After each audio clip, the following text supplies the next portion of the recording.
Assalamualaikum Gambia UDP Development Forum. Assalamualaikum UDP Chad chapter in Italy. Sankalam Maron the Truth. Mr. Sonko Democratic Forum. Dino Hydra Forum. Mohammed Jamme Fans Group. Member Caring. UDP Youth Action Group All Bay. UDP Sisters Diaspora. All Issues with Respect Group. Mane Jonkende Fala Group. Ani group kategori B na kuma kawal ka fita dawad randing na menu 12 mammen 12 na menu long group ol mammen lombang bari na kuma kawal ka fita je al be konton al tol nal konton la bi smart fit lungola al bari malamu kitab sane fa mo keta demanding bulumu tol kamma o sababu keta na UDP chapter member Italy be preparation la num pour kana right honorable Ousainou Darboe pour ka welcome ka kili jang ka bunyado kili purana ka fum fanal man na banko kanje Italy jang prasi Gambia di gol nyati ni nyoya ani sikachano so do kamo preparation lu walna da kembulu hataji ko ulti wona tam bulol deten demanding watin nam famata update wala barbitun bi sibito dal nata drum puru ka mol fawal ni ka mol fawal ni ka mol be konton ke tentu ke jey kan na diam la bal fanal muda ke tentu ke jey ke be konton en yalon ko e nyaasoto ke be formol to taring be bol kalamutan de kan kulla ka continue drum menna formula alfal be konton na Gambia UDP Development Formula alfal be mammotu koma kabirun na musulal to okay lalto bebe konton na beto nda beje la bake na bari musuma esrin jayolu man salifati yolu musa fati yolu kata na ba sali saya yolu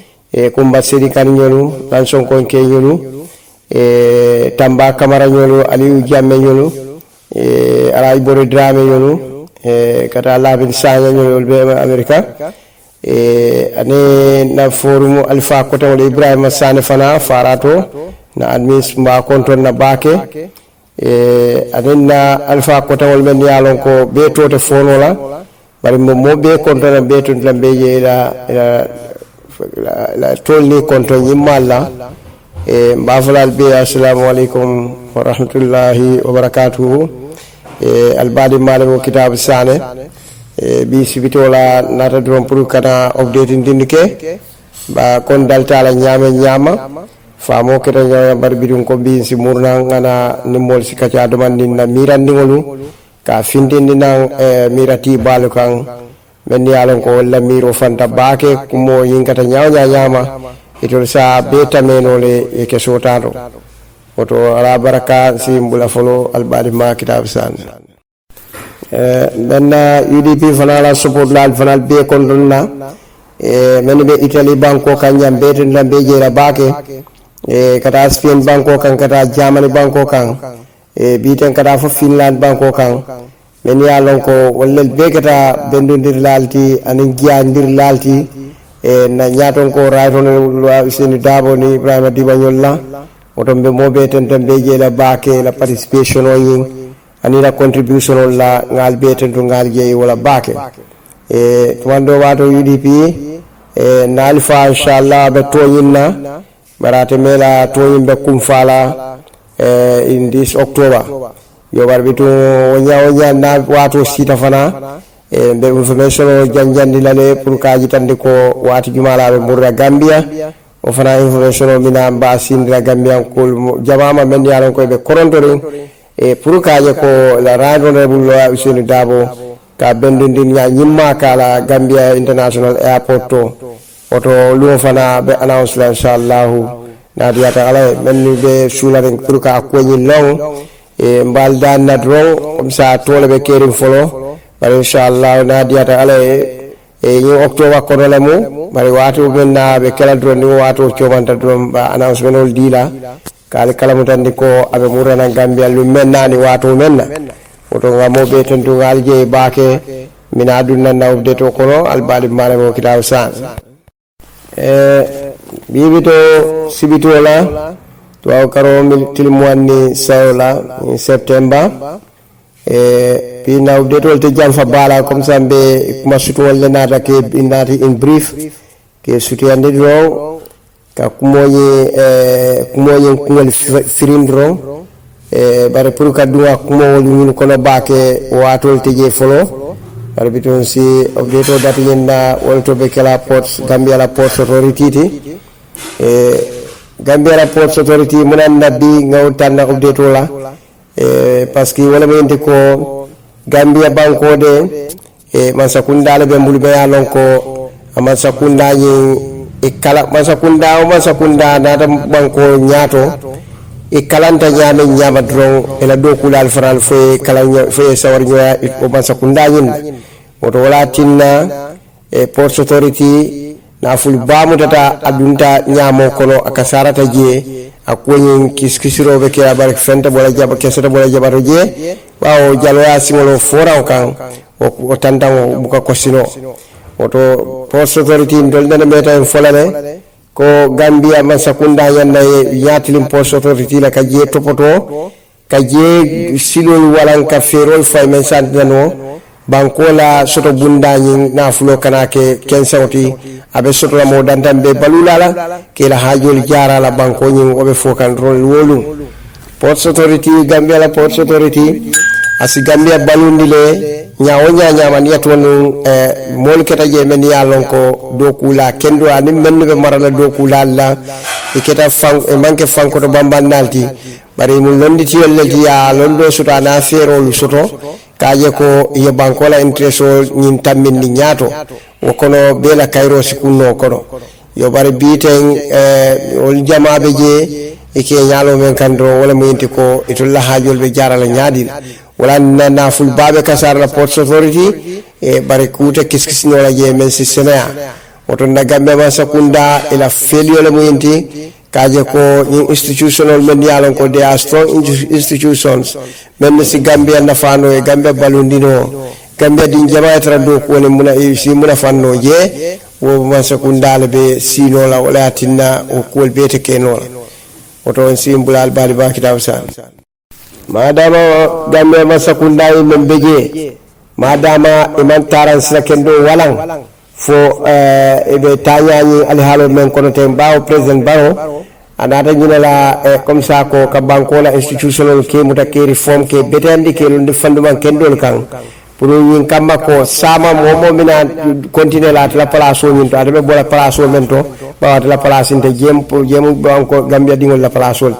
so sama mo min bata jo sayla isaje wobinal dron abe wulindiro le kala par gombe fondement dan daw nyanda kala telti instead pour president baro a nyatli wo fondement lala ani wo ko strong foundation on landi atiya nyatli menna dron man sayati abe meno la man sala in place to nyadi le nyam wala kan tinna na Africa banko lu jama ila nyaton ko lu ka tarde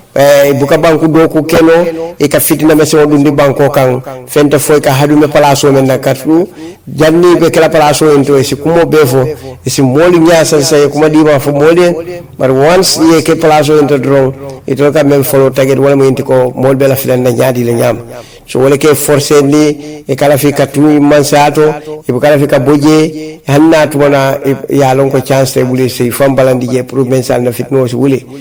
oto na banko president ni be men fala do wala mo intiko abe ay taran silo be walang amanke Gambian ko la interest so nyanna le ay murbato de line kaje ko Gambian ko la interest menti drong ay tamal silo la si fanabul albari ma kitab sa imboda wala mina daanto wala Ministry of Forestry and Environment yaji we Gambia ko biten yaji we minister mbarni na wulo Kenya la aninda dennawol Kenya o ministry fana auto fana be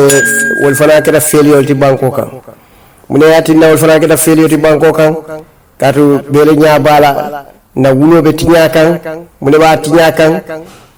molbe soto men yalon ko enila kensolu enila seri balbe Gambia wulol kono ebe yirol mutale be boyla yirindi wol ben yalo ko yiri danta wol be tuka pour dissertation o desato banko kana ile makka kenya futati o yiri kilin wol be wol fanal clear kan ke boy oto naman sakunda nyin itolu keta man sakunda me yalo ko mam pare kala hido timmandi ni gambe di wol tema andi kalol leke kay makamul ta o makamul yulta bar yara fan ika kenya kama ila jibadal bar banko la suno nyin banko la interest nyin al salon gambia di wol ñiye ko la di wol al buray e me ñatli wala fereng wala tinna ni nata na jenjawol fana la karola ya jure gunjurun kol meta ani sanyan kol meta complain na bake ni sindirol bende be rak area la ani kani sol la industrie me ya operate be ñeno rewol ani ñefurewlu ke tindi baje jawol la karol be la je wol damma fa mo lafta kurawnaat le me alon ko area ni mol di stop kam pakel ay al hala naati je me alon ko be ni bang la sidlal tiñakan abe la balwo tiñakan abe la jaat kende afana naskan oto banko di wol area molu wala na fintile yere baramba tan di wala man sayla sembo laje kay tan ko men diate to le bawo to la interest le je par sila muna interest be soto la banko di wol la area kan atwon wo area di wol ma interest soto ko nyindo wala mun to la banko la president wala problemoti anala cabinet anala minister be na député wol nyin ko don député wol fanal be sirinne ben yalon ko wala ko itollel mu banko face à la balti bar bi wol fanale natana fendi wala ya bulele jibo kolo wol ban gambe je ko take wala be jito wala mu la député ya place o yinde ani ka men soto woto gambian ko lo ngabira nyin janda kala wala dalti me yalon ko wonyan ko wandile kan karandi kaje mo jumaale be nyanda tambilan tol nyaato woto comme ça si fana bul albani makita wasa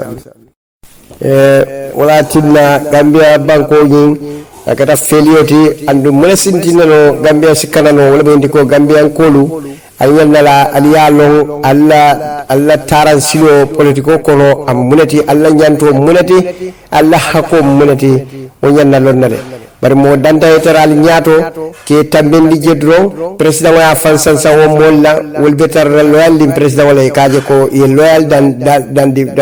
di gambia di citizens ibe trafila ibe tarra president wala ko ma bake dina banko di wala hajolti so wala tinna nyim problème bebe kering fo gambian ko le fon fangol yim fahamu famfe kaje ko be mo sifaji mal tambindi la nyaato bari ka president tambindi ayna mol keje men yalon ko wol ma fa sala balel ti don o banko nyim buka yurwano ka do president ni mo buka soro ko men sa agents men sa control wala tinna everything baby lala the president barola ko fintra don is always supportive by the cabinet ministers and MPs bawo will be I fendi lale wala tinna imam fenso to koreke simem fa against him so I control la be karafele so to gamma gambia di wolo alfol le be parela ka je ko alla banko nyin ala bondi president baro bulu aliya nat nan ka bulu yini me alon ko wala kala bulu kendo te bulu senawte me kelo ke kay banko yin fita ka senandi amam fo na bari musul ko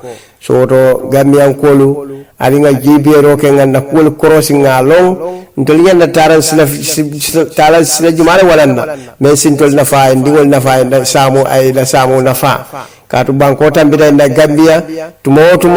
ntol ko be balula nyina kan na de maro londi e kan na balula londi de maro kan dunia bandalan kolu bulu wo gambia tambita wala gambia nyana tambila wala sante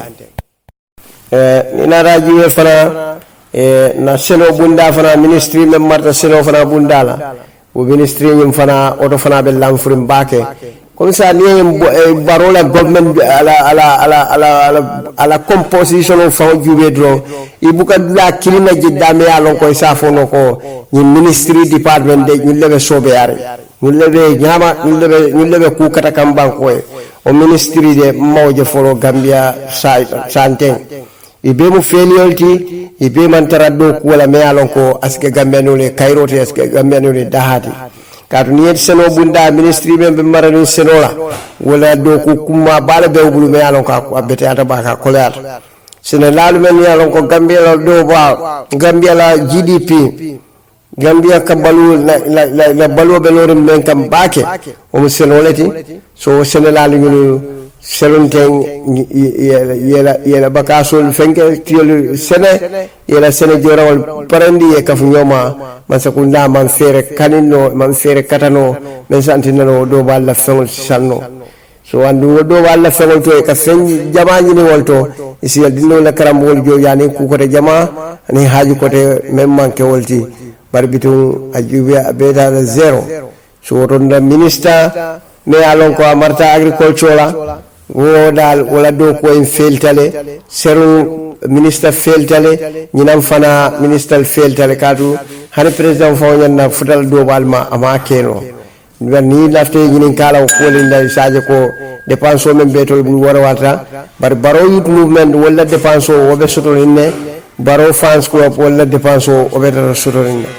oto gambian kolu alinga nyaire ngaje ko en banku nyi nkana son ka bi mo la men yalon ko ba tinyala to wala men na atoli kelo kele kay banku mbondi masi bokon oto ala baraka bake nsim londi furo albari makita usan nina raji be farana ministry be yalon ko le marta karawla kenyala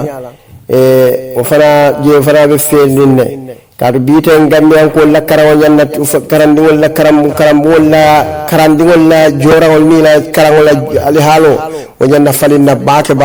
le bani aja am falinno kabiruna to al karambulla farabu karabulla o yene ko minister sobete gambia bulu ne yalon ko a nyatlin karam wala ka topoto bari yamina minister lu gambian ko lu meyol tombo yina la pour yetara noma fanko to bambandro la dro pour yeta noma katra noma jali yala so ni minister wala na la do ko ni ifota silo ko minister kilinde je meyolon ko ala do ko ni abitaka nyam so wala dina karam ngol yoro niaje dindon dolbe travel lebe bola dula jannu to bita biten ni sanji fulake indlan to sanji sama nyaw minister of education will na make sure ko yaje ko travel fenko sona dindol bul men yalon ko ka kilometer lel tama ka bo karam mun dolto kada karam mun dolto nyanna le bo so le tare bulu ani kombo fankono dindigol ka travel nyama pas jo alfal batandi ay wulul al batandi bake oto bo so nyanna so me alon ko especially school bo so lu en public o fawte dan menna wal school le mu ka student ol samba karam modo ke murundi nan wala nyanna ka ke bare amankeno fente formal sakunda me alon ko they are failures to the public to the Gambian people so wala tinna Gambian ko lu karambol be nasirin dinniwol fawol buka long yanda subject juwal kala wala tinna morning class ni afternoon class be caring but ninto jawara yolda watola wali be system le morning class la ke back because teacher me alon kay morning ke ularo na murta o mo karan do la koteke o mun karan no la koteke so to kamma nimma sakundal ngenda ferol be fayla bari hani instead ye nyatli wala nyatli munela wala kala fans club yani barobe continue la president ya nyadi le nyam wala mutulla interest bari bankola sulolu bankola kumbo dalu bankola wosi dalu o bankela interest so to siru fana bul albari makita san nina raji be farana ministry be yalon ko le marta karawla kenyala o fana je fana be felinne kadu biten gambian ko la karaw nyanna karandi wala karam wala karandi wala jora wal ni la karaw la ali halo o nyanna falinna bake le bani aja am falinno kabiruna to al karambulla farabu karabulla o yene ko minister sobete gambia bulu ne yalon ko a nyatlin karam wala ka topoto bari yamina minister lu gambian ko lu meyol tombo yina la pour yetara noma fanko to bambandro la dro pour yeta noma katra noma jali yala so ni minister wala na la do ko ni ifota silo ko minister kilinde je meyolon ko ala do ko ni abitaka nyam so wala dina karam ngol yoro niaje dindon dolbe travel lebe bola dula jannu to bita biten ni sanji fulake indlan to sanji sama nyaw minister of education will na make sure ko yaje ko travel fenko sona dindol bul men yalon ko ka kilometer lel tama ka bo karam mun dolto kada karam mun dolto ñanna le bosole tare bulu ani kombo fankono dindigol ka trabu ñama pass jo alfal batandi ay wulul al batandi bake oto bosol ñanna sotla me alon ko especially school bosolu enin public o fawte dan menna wal school ol lamu ka student ol samba karamo do ke murundi nan wala ñanna ka ke bare amankeno fente formal sakunda me alon ko they are failures to the public to the Gambian people. So wala tinna Gambian kolu karambol be nasirin dinniwol fawol buka long inyanda subject juwal kala wala tinna morning class ni afternoon class be caring but ninto jawra yolda watola wali abe system le morning class la ke back because teacher me alon kay morning ke ularo na murta mo karan do la kotake o mun karan no la kotake so to kamma nimma sakundal nganda ferol be fayla bari hani instead ye nyatli wala nyatli munela wala kala fans club yani barobe continue la president ya nyadi le nyam wala motola interest bari banko la sulolu banko la kumbo dalu banko la wosi dalu o banke la interest so to sim fana bul albari makta san ni wara na ministry fana men ko lamata jaati ke no bundal ngayel men be fata ñul mu fundamental issues wal men yalan ko gambian ko la sulol be lori ñu be kan gambian ko la sulo be lori ñu be kan because ila balwo bundal be lori ñu be kan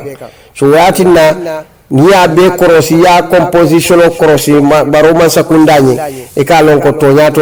felio keta jere ka ni example o jiwe collection of deadline baro man sakundala operation follow to was satisfactory because watola shobe amutata la dabul wol foreign ministry muta amat sane finance muta comme ça watola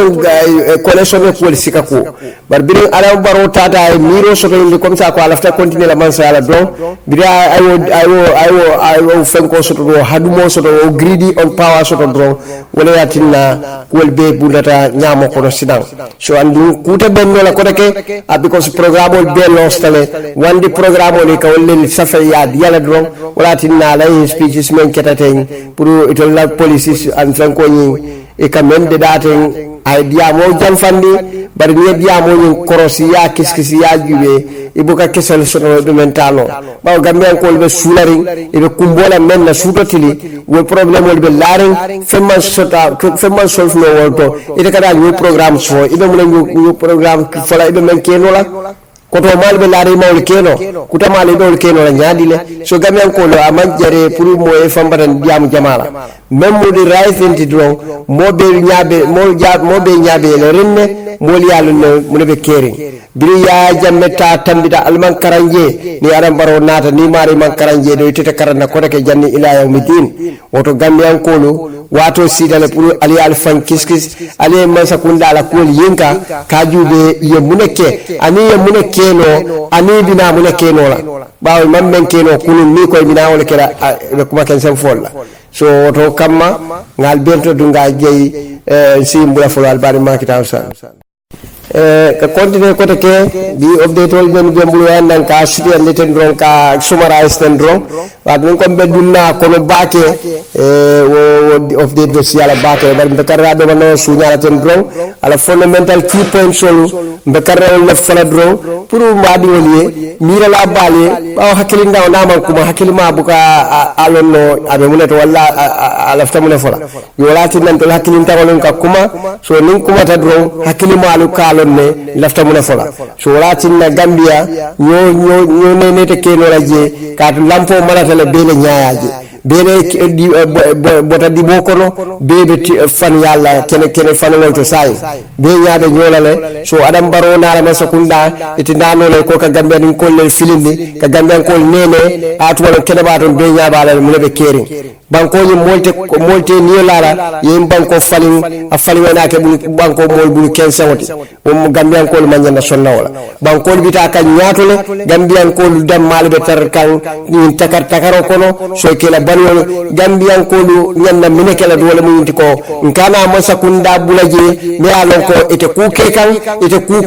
ite sirin kukan ite inin kutita kan woto ngawol filje ka ko mo danta na interest o kama do ngawol bulaje banko be tardela wo mba sibole te me alon ko a warta bake katunga ngina foko ya jamela watola sanji tang ya jame tinyaro menke sanji tango ma tinyaro de dano so mude bantinna adam baro mina ala step 1 ay tinyaro dati je wala step 1 ko silo di bodum tata bu silo kan ko be filtama a to ya nyakli mun man sa sika ya dila e ko menke nyaton kaya puri menke ite mo ke ya yakli wo do ko wala bantin wala bete ma ko la puri ilafta men ni lafta man sa ala se continue no parce que atama oke atama do ku ka man fenke fulata ka nyakli man sa nyino so to kamma alam baro gambian kolu akanal mone ya jamme yine ke jaay mone alam baro kanam mone so therefore it's right time pour ngaje ko nga adam baro la koli yinka ni be kontibo na jareta nga wotumo as continue no bar nama jare gambian kolu albe nya balale alam baro nata si ken sa wala implanto anin ni youth movement kolu abe wala taparola anin kuma ba folu bari to ya men nakela adam baro akola di wala ay silo be bulale gambian kolu la kumbo dalu fente je men softa men topoto ta bibi la ten fente je men topoto de man de me ati ya jamme ol topoto biol fanal fele be tinyakang ni wonte natu wona to stone foundation institutional la foundational la landi don ni biten kadal fon tafola dia mota si ala fang bar biton adam baro alafta man sa alla bara man la fi do ko la banko e amalla banko di wala nyaaji fitala amalla banko moli e kayro nin ten ko soto o do watinna ni ko ni atula gambe ko le fawbulu ka jube mojinale jaretaliye fo adam baro fo mole mayalo ka jareta faba jere o yalla koyla gambe ko le bulu ala baraka ngay bula folo albadi ma kitab sa ka continue ko ke albadi malam hansa en kitab sana wato laddito kamma dron ani bulugotol kamma wayatin nam fabara update la balbitun nata ngada wande wonso burka ala headline so ka key point so findinde moliye gambian ko fanal fon sa konti faye ni nata banko la balwo kenya to balwo ni fenko le ni jula fenolu ila safaro la fenko la zero balwo kenya gambia ko be continue nyama kabirin de wan adam baro banko ta woni bitema tumale aje ko fengol datala adam baro ne diamata no ka ko gambe fengol man ser ministre do ne findita o fana yitande ko ni fengol man ser bare fole mo toñati ba fonde toñati gambe dingolu al fonde si o kitino al faye katu nyimmanke comme ça ko ngala sigala skuti kele baado kulam gambian ko le atul kata ali alla balwol fere sang walo ko albelo reka shuto tili atul kata dimbal bananko atul kata al biti kolto atul kata marasolto atul yalu sol bel kosti nyama yula balu adam baro nyanda menkela burka alla balwo solandi a kola diwe bela mam pare ka nyatli wala kala ko topotolo a nyama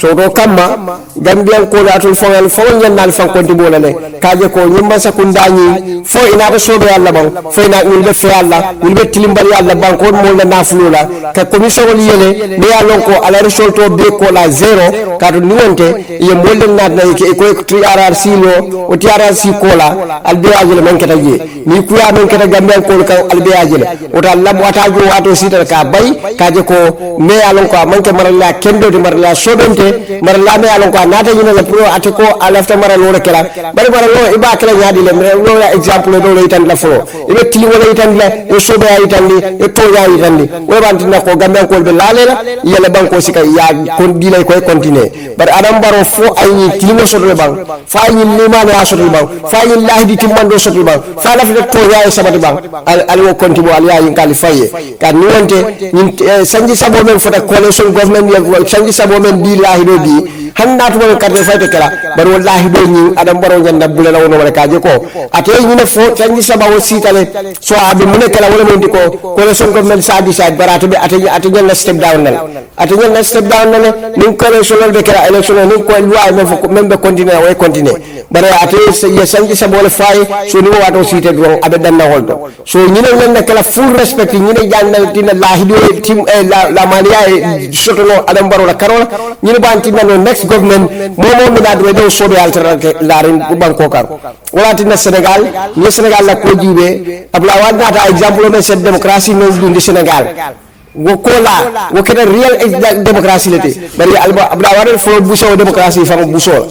atame won ya to folo busa 2012 ba tuma ame na lafta wa sauna prata fo ma dia kama Senegal ya busa la so wala tinna mo kana Senegal je ba fule bi je yabula oto aram baro ay sangi sabo men foten ani coalition government o yalla respect len kaje ko wenyan dal yola de ba sama future leaders wolbe reflect le kanne mote dunda gamdan ko ne la kote ke yimbanku nga oto simbulal bari makita usa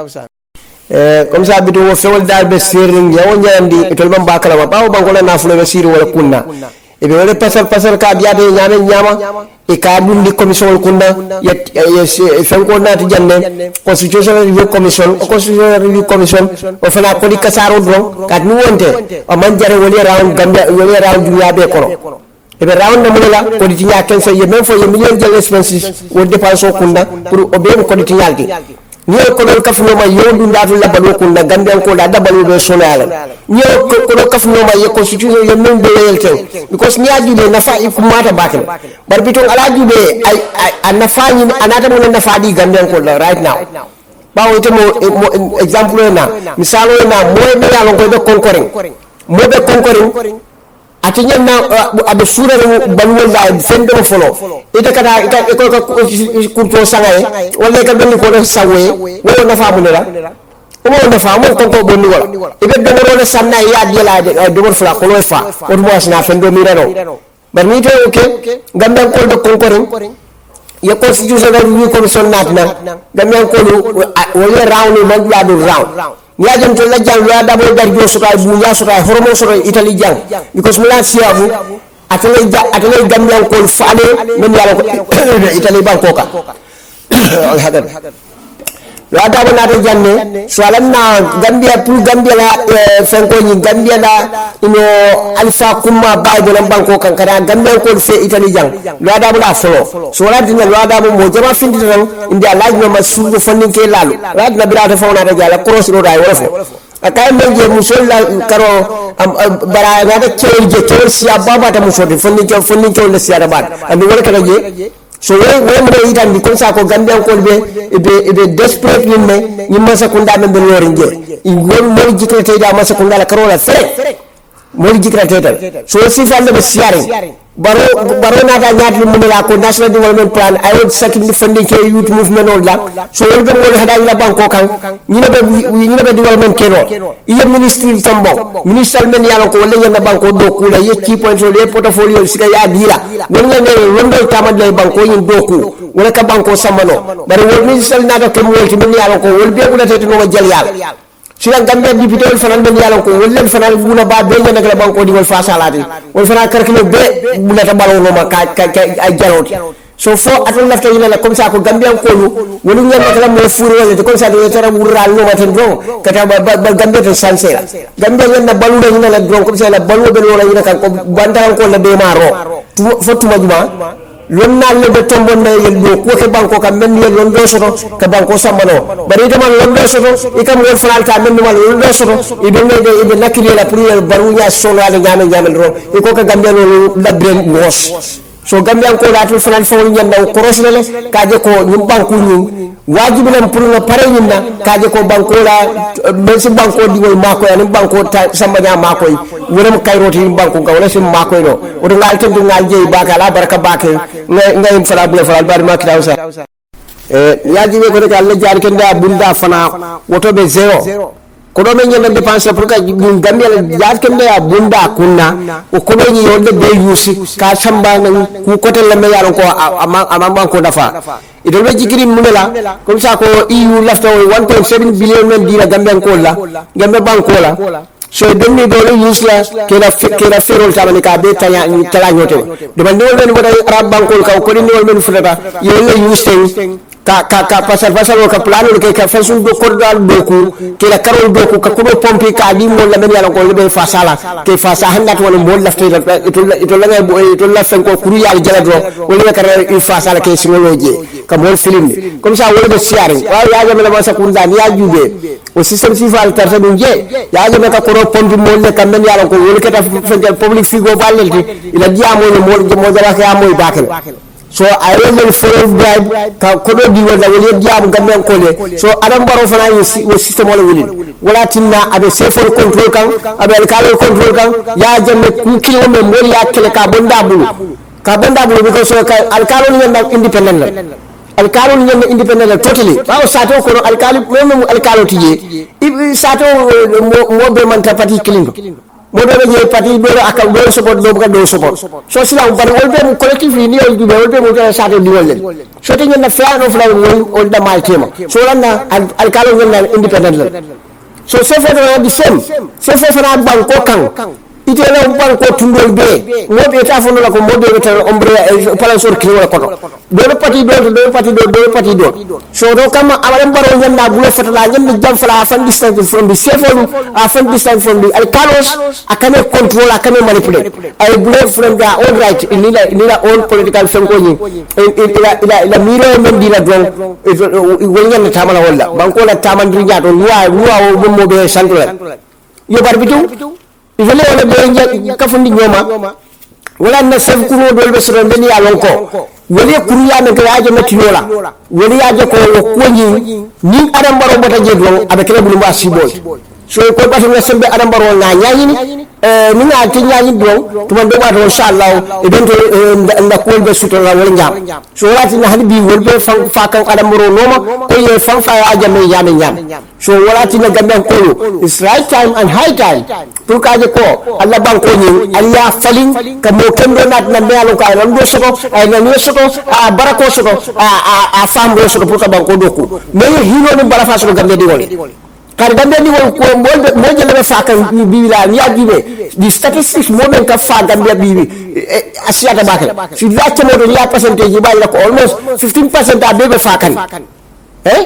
si la mo almost 15% a be fa kan fente kuran den ke kuran din ke muta droit bu jaram ko solo borom ko solo weta hôpital docteur for karon ko ñiwo kay mom boro ni ya fente bulu jam docteur on tam kay blem masa kunda negligence bi minister of health aga fale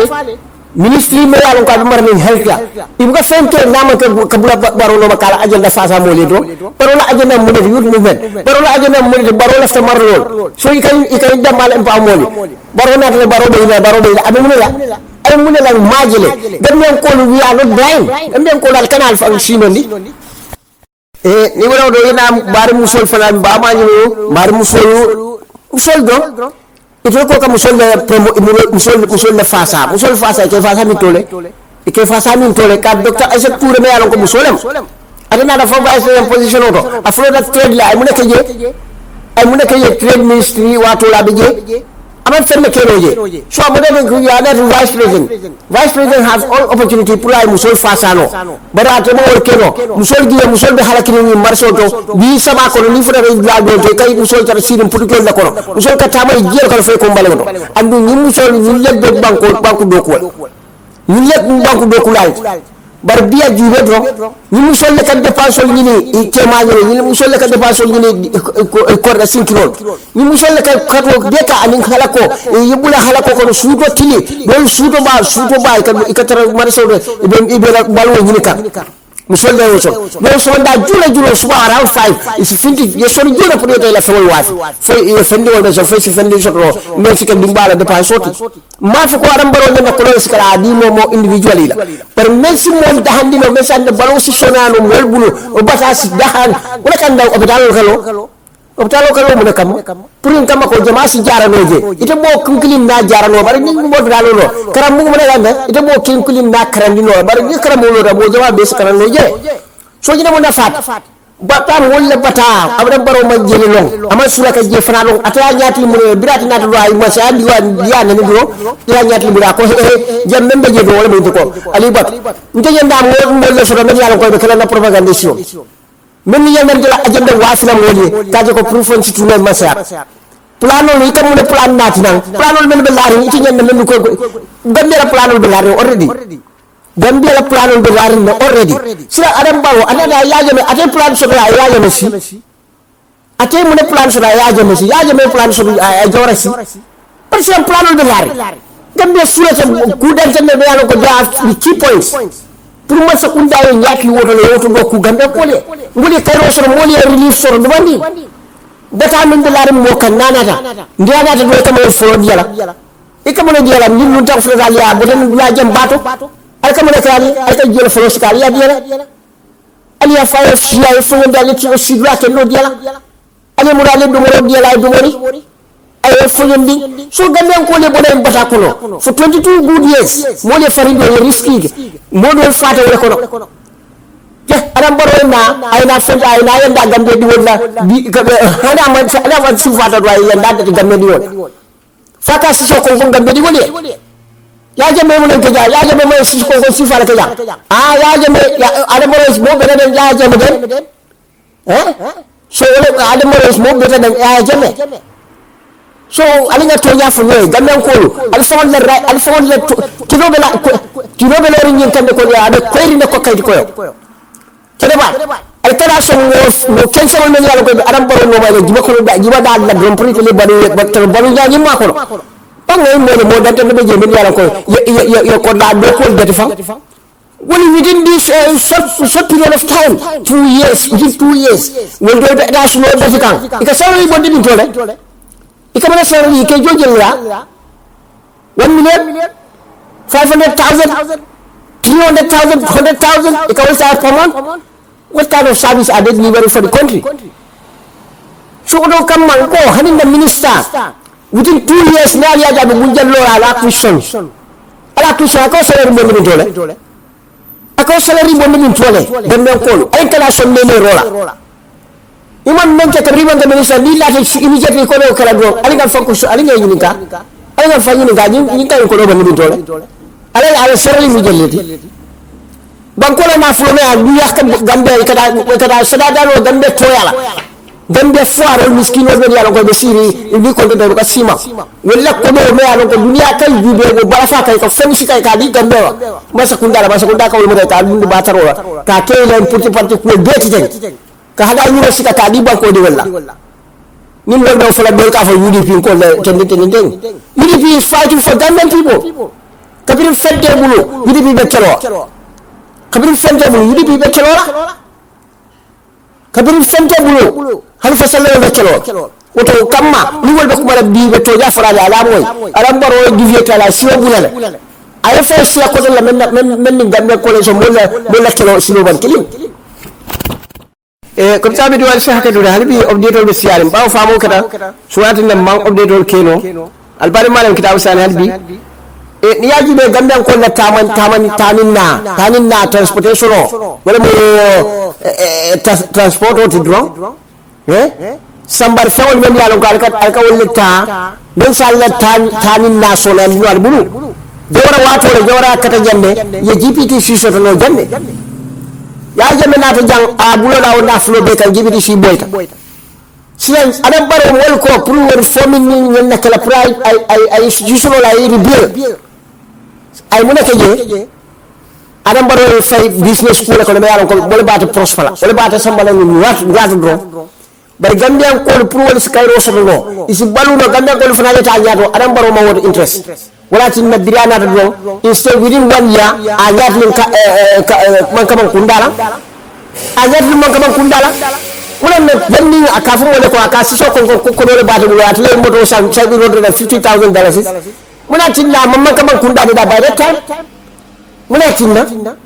anatuna business lal muta ay wol kala partners business lal na fu yininda do men yalla ko safar na ful tiba do men yalla ko woni ko boko Abubakar Jawara ñol ay wol da fa na way mu nek yang dembe biaje mu nek ku kessa mu nek bota woto fa mo moje abu kan jawal man kidol odanan kidol marfa mal sura fa mali wal bafla marfa kido guns weapons ay jelle odanan tabran bantala kadundi gambe banko kan is gambe fo qualified pour no bodi kedo bulu o right at that hour pour gambe o right sur dunia fawla on da gambe United Nations Treaty pour gambe fawla yes silo pour weapons are important into the country that large number of weapons fa ko subolle wulo ko gambia la su wulo fango ibe wulo fango be kla kam ba complain ka wala na environment be tiaka minister of environment wo fa ba siri fa fa salary tadro do wala ibe salary tadro ngelo bari mon ta fego fenne ke kan ni ministre belemu mon ta fenne gambia ko gambia ko be halakri be patari ila haji tayi Allah hôpital to bonti je docteur men jore se be jaralo kreme be bala fare docteur do le hido ni bala fasro ba ke gamben ko lele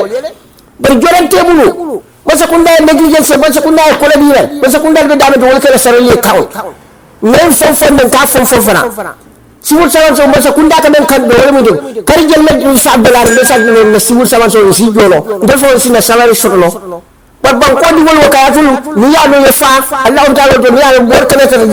ni na di wol kana karam kenta karam mo to karam kul kesal ko karam dinni wol mamma tire so bi wol kana dunya kana technology la wo jora si fali ne sandale di karam wol to tare karam mo be so dinni wol facility so be karam na benda sama si meccol bonni no je ya fanna fano Gambia baji yo fankas jiyo Gambia na baji yo sel ba me Gambia faral fo ba kabrin ko kato fo basse o baji yo fo si Gambia balum ni la Gambia na fano bar londo do tamandila o lonna le adam baro man so ali wala do ko ke ay wal bondi je Gambia bitano nyaatu hadile Gambia ko ali nga jibe ro ke fanda bal Gambia ko kabiri is the right time now bilam right time Gambia wol dunia bitakan yato dunia bitaka njato ntonde terre salada no do futu wajuma dam yan ko futu wajuma mari wadi tu comme ça biamo siara bake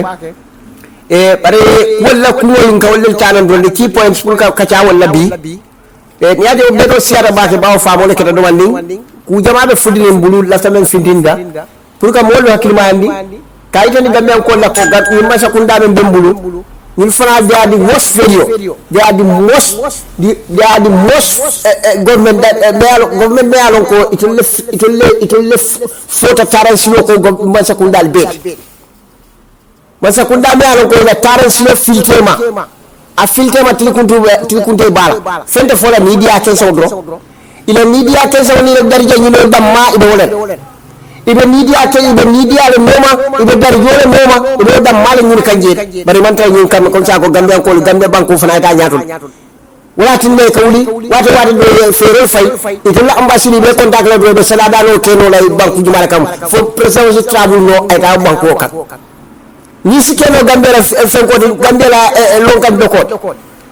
lonkan dokot pour to ñen na mo wata do la balwo terre do generation ya keta ñobul do generation upon generation ka inherit ka keta ñobul tarin don ten ñu ne ngene Gambia na faal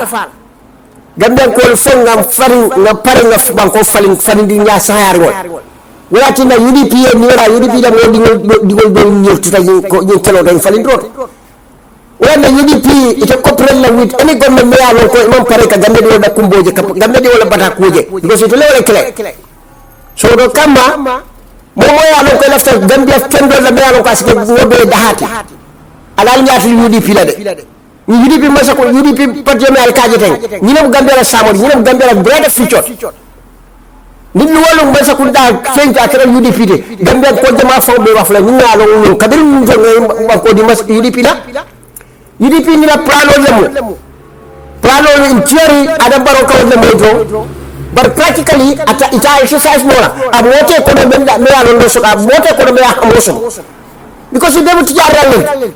ñu ne la jël mo xamoso pour ka banko ñu dox ko ka banko di wala kumbo moy ka banko di wala ko je usol men yalo ko wala be di major economic contributor ci Gambia banko kanten yol bu le be putu jol ko be jel ko be siri o bu gete be fa faro ite be mo de expensive bal ko ni wulde do moto 100 of vehicles wala ka bu le normal be escort la hani ya jambe ko moto bal la samba na be travel la na be bola ko bangu ka jana ma fo moto bu ka siaw ñam bar adam baro la cross ndiaje e ka moto men je expensive vehicles Gambia di wolbe fara konko ñu ne mun tolla African leaders la problem ki they are very ignorant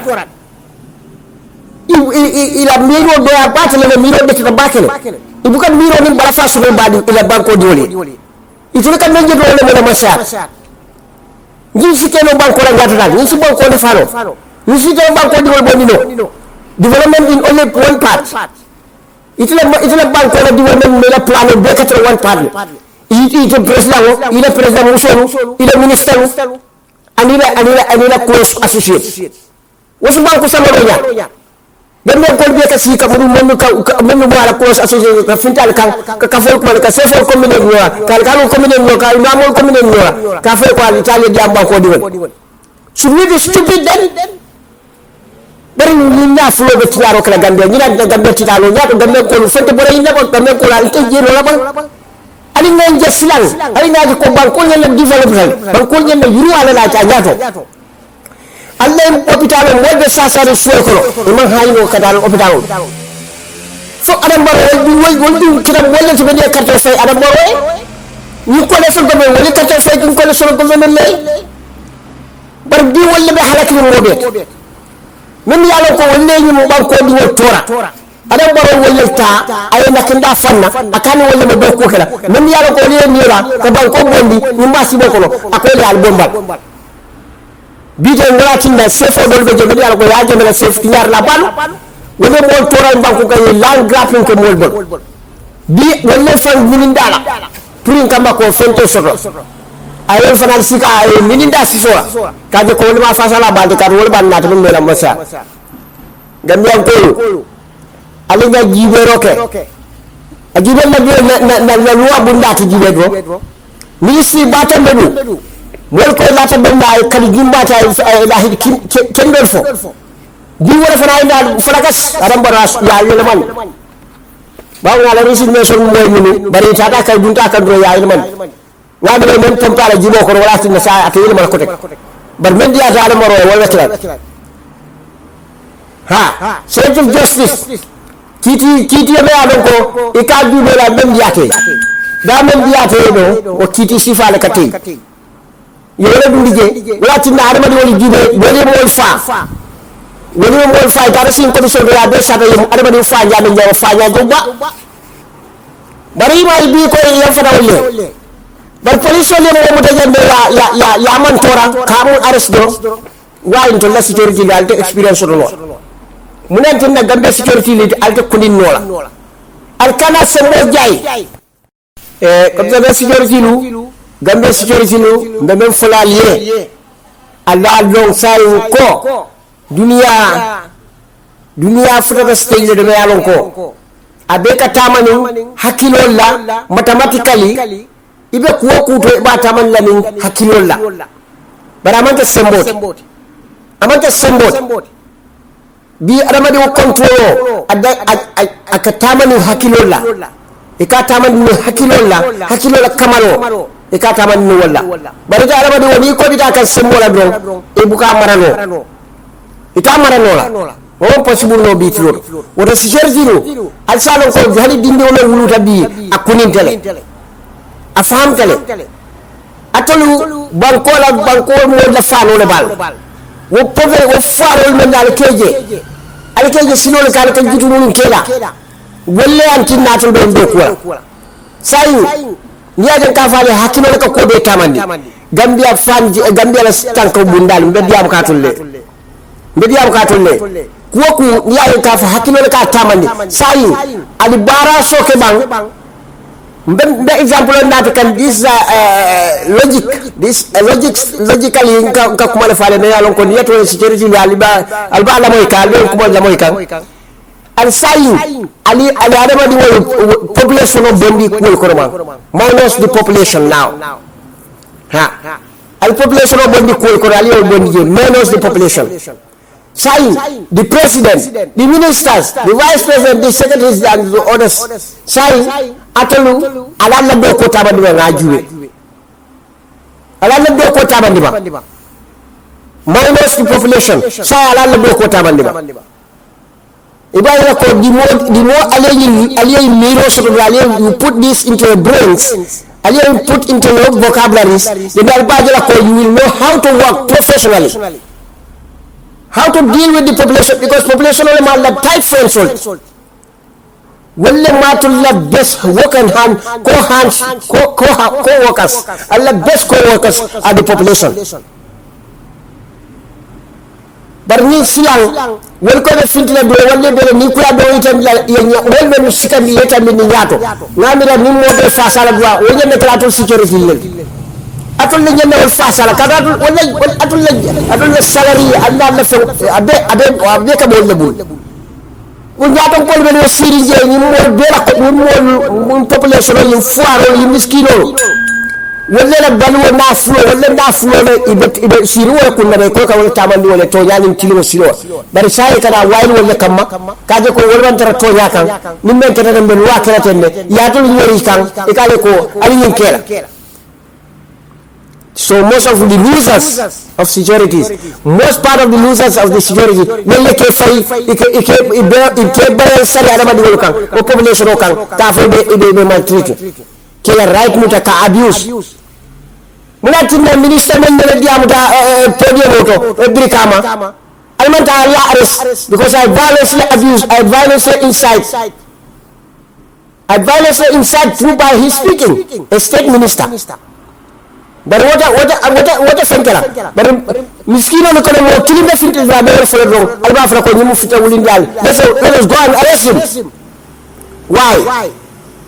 So those people, what is the difference between the law and the discriminatory law?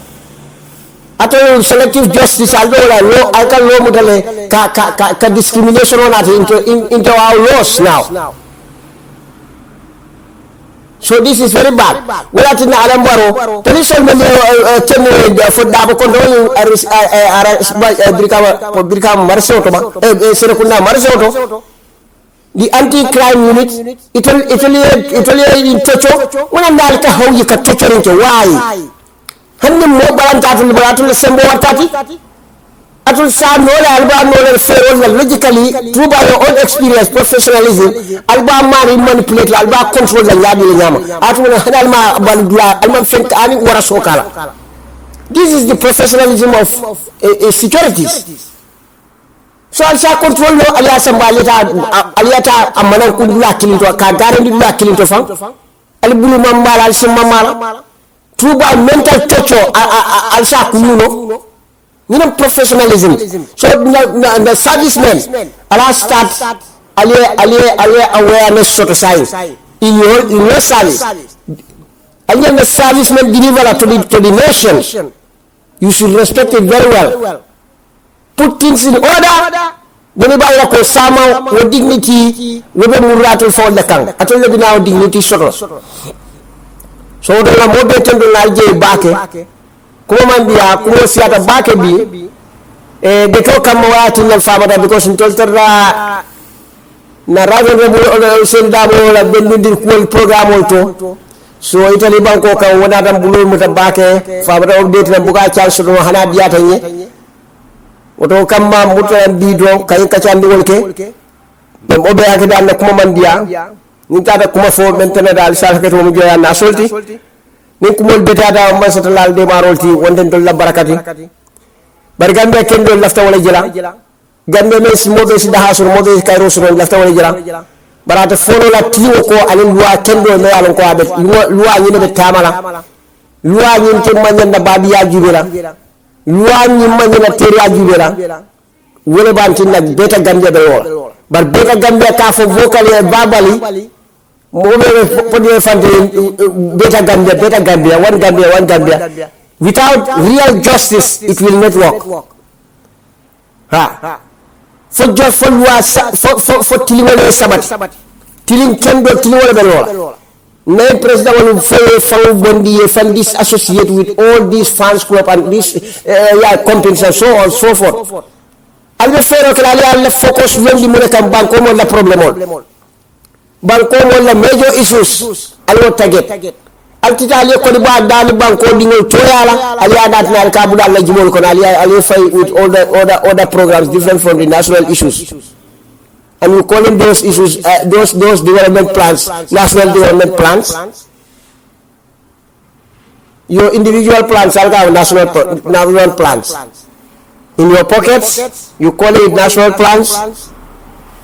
so ngamo be tendu ngal je ala baraka bake alma kayro dilan nim baadi bisno bela alma alay gambe fa kayro la alma gambe en kol fanali je kaje ko nte kela no tete dinni wolti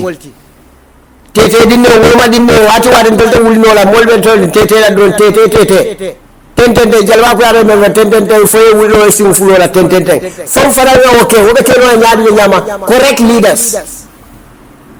correct leaders let us not be mistakenly select our leaders adam baro umar karandala ta kawul bayabat because men bellu babala wol man wala alon ko karanna do to sonna ibe men taman la so koy badu nimma fero ka ñun kick off ndel lafta men nan tasuto so to ngal tendu ngal je ala baraka bake Allah ma ko ñu al badi ma kitab sa fo ni ala ndatan ma be sama duma sola ni nga wato soto adi nya soto keda ala ni fu fe be mbulu niyo si continue no nga kacake ko ke bar biite laftalo la janne al si haketo audio do la jam fo kamma bulu deto kamma hatajo kamma wala tinna bare ngal tendu ngal je ala baraka bake al badi ma kitab sane al matulo kayro sila wa salam lun tan buñare mum soto min boton dala satel to jam faraba min ko boyo jaaju ana alfalon en pati kono ntol nena ma wuli ngatu koma APRC nena ma wuli nyin ko abatata wala kulo ya soto amma wo bengoke hani wo bengo man soto folo so nyimbe kala wajibolti pour ka tandi mol la mi yalan ko imanya da sute nyinon na boyo jaajuti faraba bantam boyo dol me sute vice chairman olon okay ni wo boda je fana lafita ngam moyi tandi mimum malan jammeti nkamin na kumo fo pour afonse wuli kadu ngamira moma saba jam biti lola ha ntol wulta wato wate akole akono lomba malam ben fele asone akono lomba malam ben tol fele so mina na malam ba fola ntol be tarla koma malam soma brika man kol fana balna ko koma betelal ni adiyata ala inshallah rabbi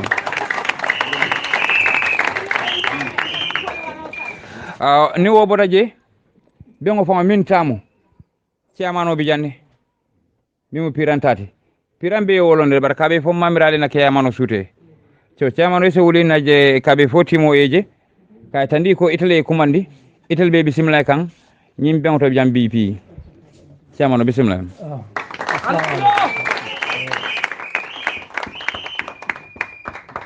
yo ciamano no malanko fana bi janne yalo ni ko muso do bi ke kurto dun nole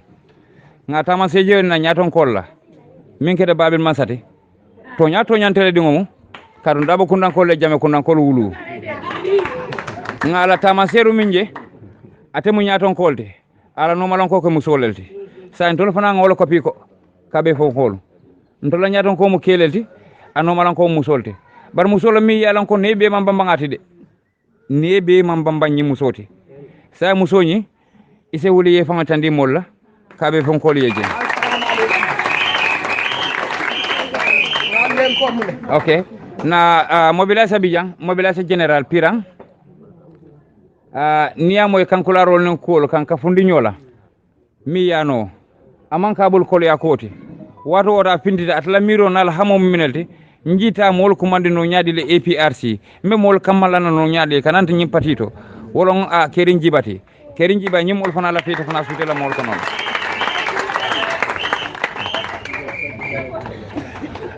ni wo bodaje almamo jiba bijang ni nga jibe karale ma jate nen kala nen kodol be nyola so ngamira te se wulino la abu hana abulo wulini don wose kanyan nole nyimu wote amanole bare ka wodole fosay na word council bi janne word council honorable nyimbi janne abe be ngotole aman kalor sa afana sa fan wulindi a fan itandi kabe fo molla ni wo bodaje mobilisation general bi janne West Coast ntele bitamu ni ajente be wurla mbe hañila ay dole dina mimbe mbulbun kono wala sabunde fanan aji ko mu kelelti so nte bitamu nyinelti wono alay karamo dafeti asa wulum olaje security fannala security la fannala nga delegate kilin soto janne bengo to mi yalon ko abe piran jannel to Salifou Touré hanni nga jibe nga jele ko ala do ko minti o atem minti pati kono ay wala itandi imaja sita molbe ko ma kabe na tankole fe Salifou Touré kansolo fe ok sayin alfa fana be bengoto ale kafuje asula ya marla lale yela dingo soto ama ya marla soto ama alfa soto ise hakilo to adingo to kende ala ndol man fo ya mar balla alfa be mbulu jang itata fanna o fanna la nyi sate kono jang wo alfa nyi sate lo wasa janne council of elders ibe mbulu jang ifele kenoto jang so minu bi jang lafita mol seje am falli sanyam bi janne nase wulno doli aje ase ceku kabe fo moli aje falli sanyam bi janne bakar sanyam bi janne ye ensa kujabi fana bi janne yo nga balandi mbojan sotole ya jame bari no nyindi nyinna alfa ya ma bari kata han national farm to ake bata nyaaw nyandi national farm kunkoto APRC fa kunko min soto jana jida nabe karaje bindelale ngataje do kolale wala nyim balande mbojanti alfa jama be bengoto halar len jang nin ko be kilin fola tumando wato tinan sola bake bare be bismillah la ko itolle la dimbaale kumandiro ke e do kunyol la ila ngara balla wala nate fi ba sate kono jang say pour que be bismillah long ka foy ko ebe yalel to min bente fe nga fo jang bare koy ko be fe ngo fo la be kala to nyalete lafita nga yo fonin ke kilim fana bi jang fonin ke babi je kamin kumande Ibrahima Kamara la mba fana bismillah la science kumo lo jang fo nyato ala baraka bake. Okay, thank you very much, Mr. Chairman. Team Kabe Fokru. Melafla minute dandan dila kanyalangol la.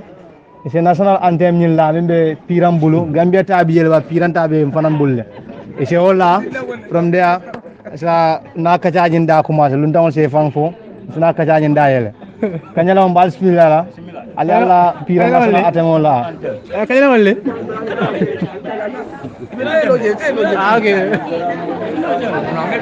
Okay, Team Kabe Fokru on behalf of APRC National Executive.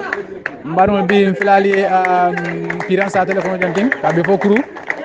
Natanon pour nin badum ko mit pour e kata da fo bolé min mo tere bulo kono. So scientific kanilon la fele ko na do fon national anthem wala min be bulo ko tete. So don badum bismillah. Kanilon le